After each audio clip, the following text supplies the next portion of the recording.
يضلله فلا هادي له ونشهد أن لا إله إلا الله وحده لا شريك له ونشهد أن سيدنا وسندنا وحبيبنا وشفيعنا ومولانا محمدا عبده ورسوله أرسله بالحق بشيرا ونذيرا وداعيا إلى الله بإذنه وسراجا منيرا.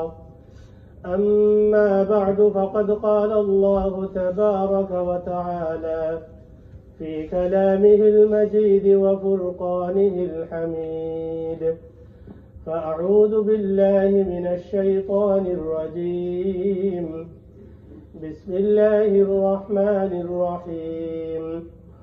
واتل عليهم نبأ ابني آدم بالحق إذ قربا قربانا فتقبل من أحدهما ولم يتقبل من الآخر قال لأقتلنك قال إنما يتقبل الله من المتقين.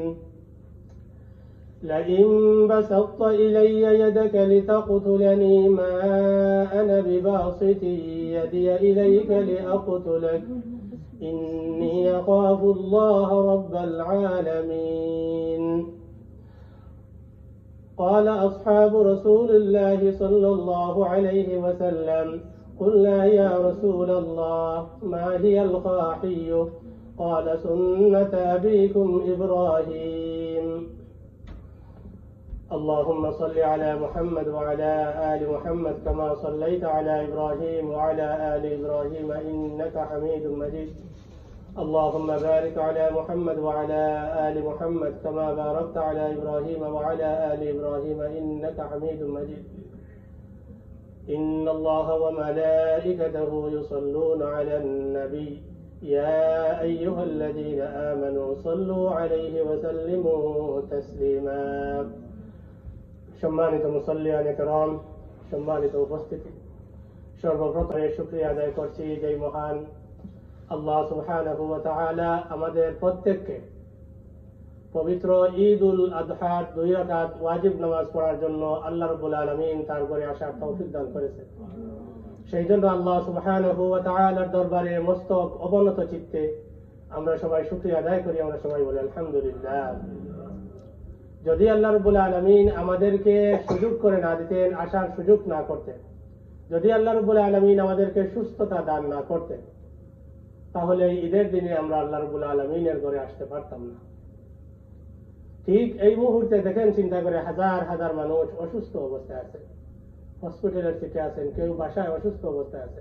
তাদেরও কিন্তু ইচ্ছা আছে আল্লাহর ঘর মসজিদে এসে ঈদের নামাজ আদায় করার, কিন্তু অসুস্থতার কারণে তারা পারতেছে না, আফসোস করতেছে। এই অবস্থা থেকে আল্লাহ রাব্বুল আলামিন আমাদেরকে হেফাজত করেছেন, আমাদের প্রতি আল্লাহ রাব্বুল আলামিন দয়া করেছেন, মায়া করেছেন, আল্লাহ আমাদের প্রতি রহম করেছেন, যেন আল্লাহর ঘর মসজিদে আসতে পেরেছি আমরা। এই জন্য আমরা বেশি বেশি করে আল্লাহর শুকরিয়া আদায় করব।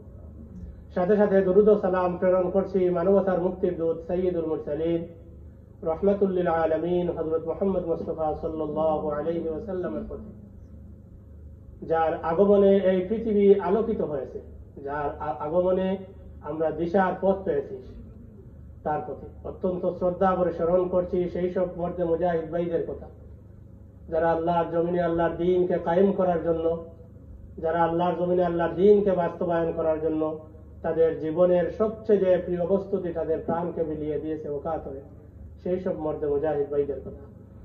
সম্মানিত উপস্থিতি, ঈদের দিন খুশির দিন, আনন্দের দিন।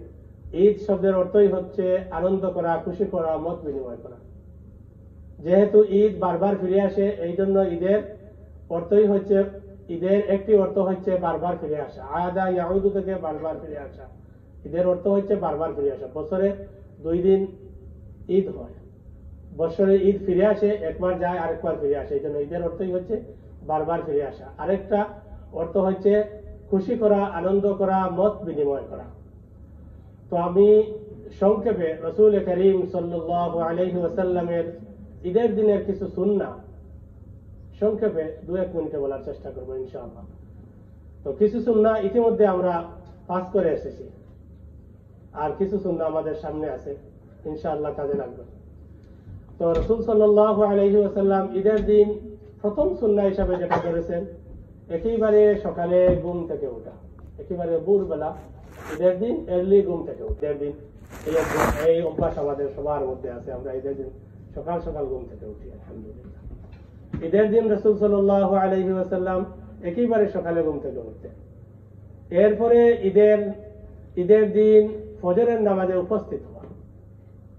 নামাজ তো জামাতের সাথে এভরিডে আদায় করতে হবে, এটা তো কোনো কনসিডার নেই, কিন্তু মাস্টলি ঈদের দিন ফজরের নামাজে আসা, এটা কিন্তু আমাদের জন্য কিছু কঠিন হয়ে যায়। তো এটা চেষ্টা করতে হবে, প্রত্যেক দিন জামাতের সাথে নামাজ পড়ার অভ্যাস করতে হবে আমাদের প্রত্যেককে। আল্লাহ রাব্বুল আলামিন যেন আমাদেরকে তৌফিক দান করেন। এবং তাকবীর বলা, আমরা ঈদের নামাজে যখন আসবো তাকবীর বলে আসবো, ঈদের নামাজ থেকে চলে যাব।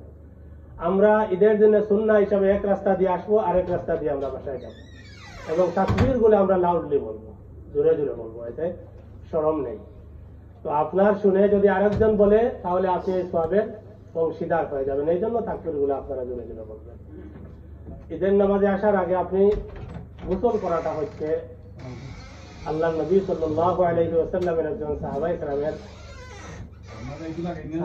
এটা করেছেন। রাসূল সাল্লাল্লাহু আলাইহি ওয়াসাল্লাম থেকে গোসল করার কোনো কিছু পাওয়া যায়নি, কিন্তু ইবনে উমর ঈদের দিন গোসল করেছেন। এই জন্য আমাদেরকে ঈদের দিন সকাল সকাল গোসল করতে হবে, কারণ সাহাবায়ে কেরামদের ব্যাপারে রাসূল করিম সাল্লাল্লাহু আলাইহি ওয়াসাল্লাম বলেছেন, আসহাবী কান নুজুম, আমার সাহাবায়ে কেরামরা হচ্ছেন আকাশের নক্ষত্রের সাথে তাদেরকে তুলনা করেছেন। তাদেরকে নিয়ে কোনো সমালোচনা করা যাবে না, তারা যেটা করেছেন এটা আমাদের জন্য আদর্শ। এই জন্য আমরা ঈদের দিন সকাল সকাল গোসল করব। এরপরে হচ্ছে উত্তম কাপড় পরিধান করা।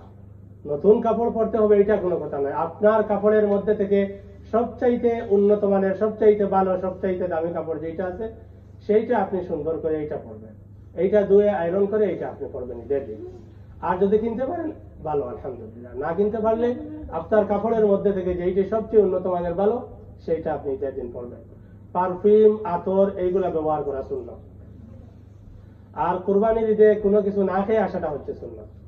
ঈদের নামাজ পড়ে কুরবানি করার পর খাওয়াটা হচ্ছে সুন্নাহ। আর ঈদ উল ফিতরে মিষ্টি জাতীয় কোনো কিছু খেয়ে আসাটা হচ্ছে সুন্নাহ। বুঝতে পারছেন? এটা রাসূল সাল্লাল্লাহু আলাইহি ওয়াসাল্লাম বলতে পারেন। ঈদের দিন ঈদগাহে যাওয়ার পর পর আল্লাহ রাব্বুল আলামিন সবার গুনাহগুলিকে মাফ করে দেন, এটা আল্লাহর পক্ষ থেকে। ঈদের দিন ঈদগাহে যাওয়ার পরপরই আল্লাহ রাব্বুল আলামিন তার বান্দাদের গুনাহগুলিকে মাফ করে দেন।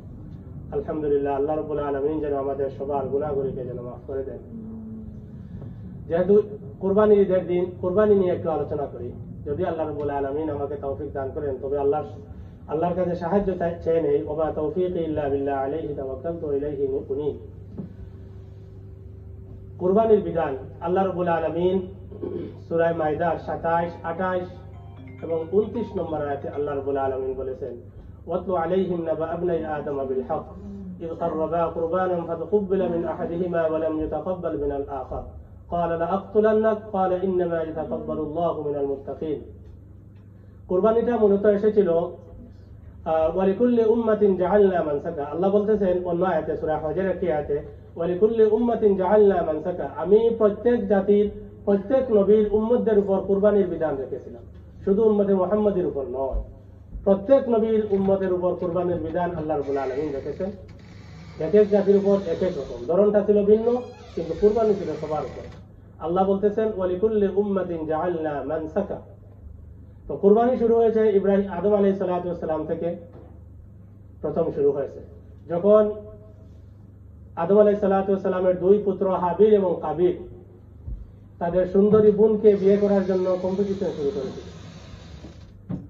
সুন্দরী একটা বোন ছিল, কোন ভাই এই বোনকে বিয়ে করবে সেটার জন্য প্রতিযোগিতা শুরু হয়েছিল, কে বিয়ে করবে।